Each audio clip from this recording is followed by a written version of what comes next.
Hello and welcome back to another video, and in this one we'll be taking a journey through the history of Casio watches, having a look at my personal collection. The reason I've got them out now is because in the UK at the end of March as we go into spring, we do something called daylight savings time, when we have to move all our clocks forward by an hour. It's something to do with, in the olden days it was about saving energy, so when people were asleep when it was darker they would use less coal or power or whatever for lighting and heating. Bit irrelevant this day and age, but we still do it for whatever reason. So I need to change all of my watches, and in addition to that we also had a leap year, so some of them have gone out of sync with their dates as well. So I just thought it'd be a nice idea to update you on my watches. I won't show you all me changing the times. I'm just going to go through each of them and then I'll change the times and dates afterwards. So I'll open them up and you can see the full extent of my collection. So there's some on here, and there's also these ones in here. There's about another two that I really want to add to my collection. I just haven't been able to get hold of them yet, and I'm not going to mention which ones they are on here in case everyone else starts looking for them as well. So yeah, what a fantastic looking box of watches. And the reason I really enjoy this is because, as you know from watching my channel, I'm really into my retro items, and I find that retro watches, 80s and 90s Casios, they were so far ahead of their time. They have such novel technology, and they're an item that you can still like just wear today. You can just go out and about wearing them and still use that old school tech, which is what I really like. So anyway, they're all Casios bar the first one, and I can't, I haven't looked up all the information before I go through this. So I'll basically be having a look at the watch backs to try and give you the model numbers if you fancy trying and tracking one of these down. So they're all Casios except this first one here. It's called the Reebok Pump, and as you can see there, the Pump Reebok, and it's got a real weird serial number in there. It kind of says RC-PLI-G9-PB-PB-BO, and I know they came in different colours. And the really nice thing about this one, so first of all, it's got a decent light on it, but the main thing is here. So this was after they came out with their shoes, where you could pump up your shoes, and on this one, this pump button works. So as you pump it, you can see the screen gets larger, so you actually pump up the display, and I just thought that was so cool. I couldn't get rid of it, so I've had to keep that one. So that's the Reebok Pump. Next up is just like an old workhorse. It's a G-Shock, just from when I'd go and do adventurous stuff. You go and do Go Ape or assault courses or things, or mountain biking. You just needed something rugged. So I got this G-Shock absolutely ages ago, and it's the, so I've got G-7900. It's just your standard rugged G-Shock with all your functions. It's in like kind of a military type green, just basically a workhorse for out and about rugged adventure type activities. Moving on to the next one, we've got this fantastic wrist audio player. So this was essentially the first MP3 watch that ever existed, and it could hold up to 32 megabytes by utilizing a storage card which is on the inside. So when you take that off, it's actually got like a mini SD card. You've got your normal functions, the time and everything here. My mode button's a little bit iffy, but if I hold it down in the right place, you'll see it goes into this mode here, and you've got your volume. You cycle through the tracks, and you also, if you use the mode button in this point, you've got mode, loop, shuffle, and you can also go down into, there's like an equalizer mode as well. And then if I hold this down, it'll go back to my normal mode. You've got the light, and this actually needs a charging cradle. There's a separate cradle that attaches here and here to charge it up. The battery type is discontinued these days, but I'm fairly fortunate in that mine lasts around 2 months. And basically, to listen to your music, there's this additional piece here that you clip on. Which way around did it go? Well, it's going to go this way. So you clip this on to your watch, plug your headphones into the headphone jack or speakers, and you can play your music through there. I absolutely love it. Some people hate how chunky it is, but I really like wearing it. And that model there was called the WMP-1. Next up is a white one. If you've seen my videos before, this is one of a set that I've sold. So there was a set called the Casio Lovers Collection. So G-Shock code name, and then one of them kind of says angels and one of them says demons. So here you can see this one's got the devil on it, and then there was a smaller baby G, which had the angel in it, so it would be like husband and wife type thing. And the nice thing about this, it's got a really nice illumination, and then when you illuminate, it actually has the outline there at the back of, let me just hit the light. It has the outline of the devil in the background. I kept hold of this one purely because there aren't many white Casios out and about, so I wanted to add another white one to my collection, so I've got that one, and its serial number is, it looks like DW8697 for that watch. Moving on to another Casio first. This is the first camera watch that ever came out. There are a number of different versions. Similar stylings. There are some in the plastic version and there's some in the metal version. Their shapes just change, but this is the very first one. This is the WQV-1, and this is where you can push the button and it will say how much space you've got left. This is now my camera, so if I try and point it at myself, you need a lot of light, so I'll point it at me now, and then you can just see if I now play this back. So if I go to, not that setting, that's the indoor setting. Let's go to playback. There we go. So if you look now, there's that photo of me that I just took.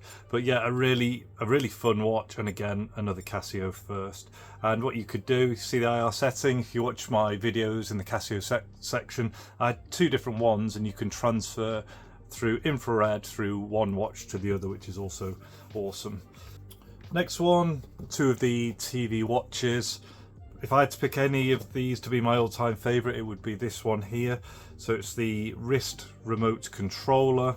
Its thing on the back is the CMD40, and this allows you to essentially set it up to change the TV or the VCR, or it also has a learn function. So if you have a remote control with infrared, so if I picked up this is an infrared remote, if I picked up this, you can program it using the learn function to learn whatever remote control you have to hand.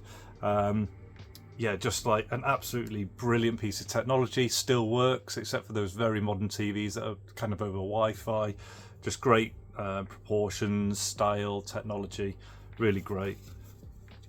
The next one along, I think this was, that was the 40, wasn't it? And then this is, I think this is the 10, the CMD10. So this is, yeah, the CMD10. I think this is more of a Japanese release, although you do see it floating around in the UK. Different style, but the same functionality. It's just you got your buttons down here instead. This was one that I did a full refurb on. It was all really discoloured, and I had to get it in the like the hydrogen peroxide and UV lights and do a whole bit of a repair on it. But again, it's really nice to have the alternative to the black one in the collection, so I like that. This one here is something really unique. It's the Cybermax shock sensor, and sometimes you also see these with Japanese writing on the side, so this is nice that it's got the English writing. It did also have a label here, but it had perished and it fell away, and that's because I wear my items. I don't just stick them in a box or on a shelf and not use them. So on the back it has its serial number is the JG-300, and what this does is it's a shock sensor. So if you push down here, you get a nice light, but then by pushing the, where was my mode button, this mode here, there is the ability to measure the power of a punch, and there's also a game where you kind of do 3 rounds. So if so there, power and speed. So if I do this now, 3, 2, 1, and then you punch,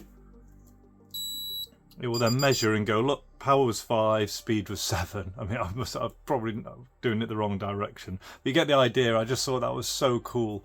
More of a wearable toy than anything else, because you've got the game, the sound, the display is quite nice though, and it was so novel. I just really wanted to add that one to my collection. a real it's cool, but they're super temperamental. So this is one of the many I mean, it calls itself a blood pressure monitor. It's not, it's just a pulse monitor, and then it works against stored baselines for your blood pressure. But it's basically a sensor that uses kind of a camera here, as well as this sensor here, that transmits between your skin on the back and this on the front, and then it kind of just registers your heart rate. You tell it what your blood pressure is just as standard and what it is when you're running, and then it kind of extrapolates the data. But really, it's just quite a nice looking watch, very 80s with this surround and here. But yeah, super temperamental. I did a video on this. It was like a full breakdown when I took it apart and showed you how the springs go together, how it all works. And the serial number on that is BP-100.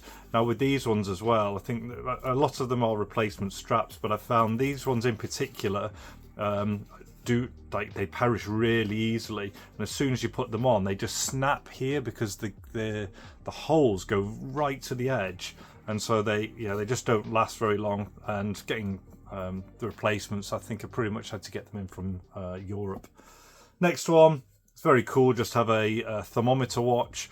And the big thing with this one, if you ever try and find it, is this always rubs off. Where it says World Time Thermometer, have a look online after I give you the serial number. You'll find that they're practically all missing that text. So that's why I waited ages to get this one.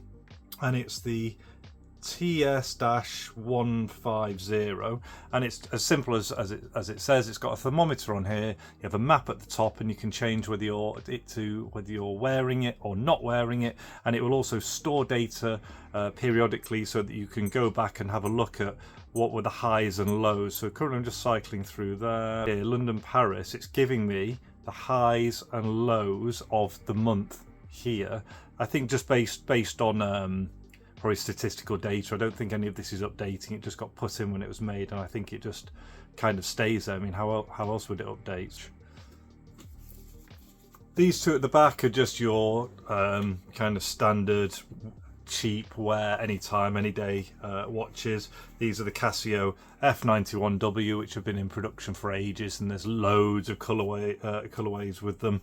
Just a very simple kind of if you didn't want to wear one of your more valuable watches, you could, but you wanted to wear a Casio, I'd just throw on one of these. I've got one black, one white, depending on what I'm wearing. Next one along is pretty cool. This is the first touchscreen watch, so miles before Apple were even considering things like the Apple Watch or touchscreen. Casio were already doing it, and this is the VDB.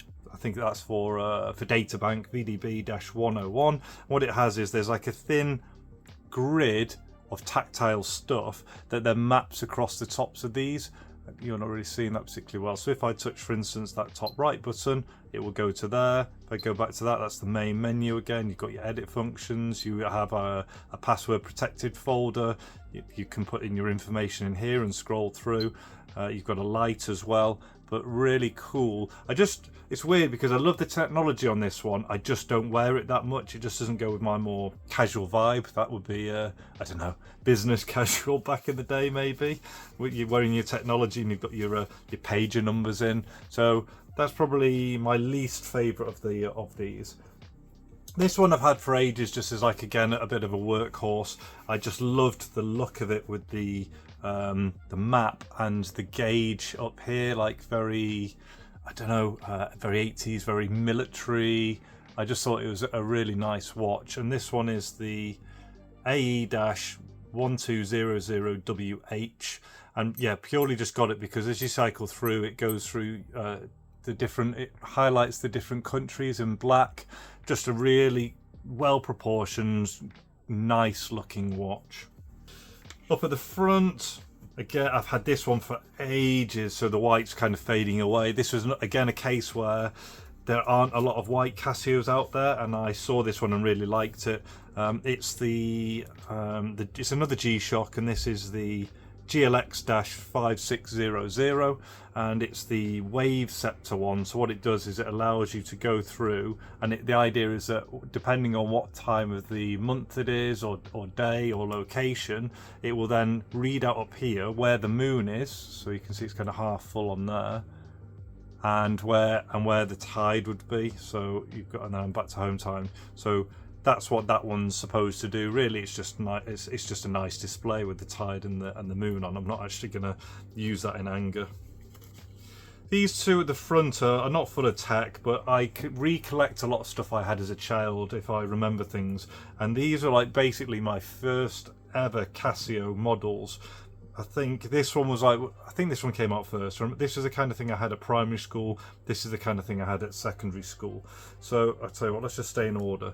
This is just a gorgeous looking watch.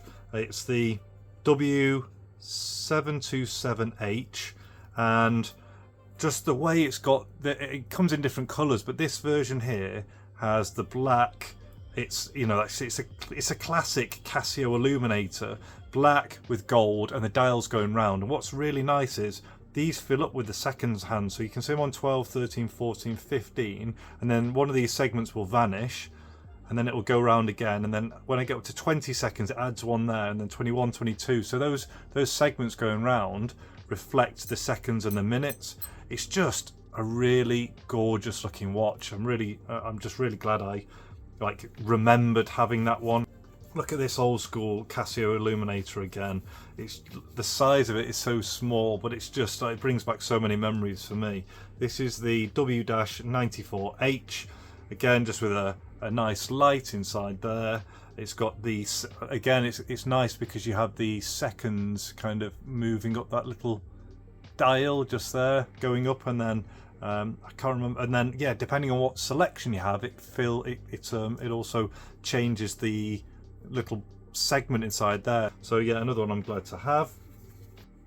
Moving on to the next one, I thought this one was just really cool. It's the Casio Jog and Walk Calorie Fitness Watch. Its code is JC-11, and what it allows you to do is set up whether you're walking or jogging. So if it's got all the other normal stuff, but in here you can say walk or jog, and this is, you've pre-selected and put in data already. Here you can also say whether you want to record calories or distance or steps, and then what you can do on the next page is pace. So you can choose what pace you want to run at, so 150 steps per minute or paces per minute, and you can have sound on or off.